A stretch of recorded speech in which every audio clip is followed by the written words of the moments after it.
আমার প্রোগ্রামে শুরু হওয়া থেকে যে এত বাধা আসবে, এত প্রবলেম ফেস করতে হবে, ইনডিসিশনে ভুগতে হবে, এটা আমি কখনো কল্পনাও করিনি। এমন লাইফটা যেন আমার শত্রুরা না হোক, এটাই আমি বলবো। কোনো খুশির কাজ শুরু করতে গেলে সেটা যেভাবে হোক, যেমনই হোক, খুশি খুশি ভাবেই করতে হয়। সবার ভাগ্যে আসলে ওইভাবে হয় না। প্রোগ্রামটা কতদূর কিভাবে হবে সেটা তো আসলে জানি না, ভাগ্যের বিষয়। তবে অনেকেই বলেন না যে সিটিজেন এটা সেটা, টিকতেই হবে, থাকতেই হবে। ভাগ্য বলে কিছু মানতে হয় আসলে।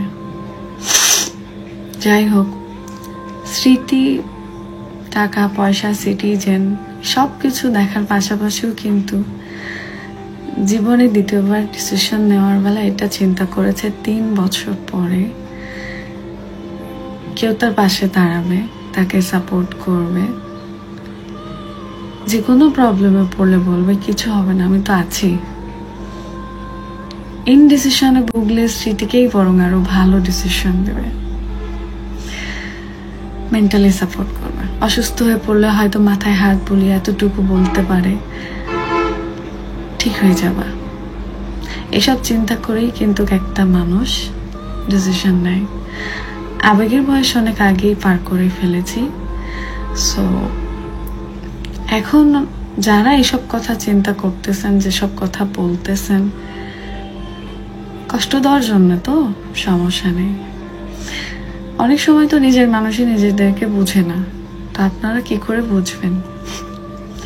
সোশ্যাল মিডিয়া আর রিয়েল লাইফ দুইটা একেবারেই একটা ডিফারেন্ট লাইফ।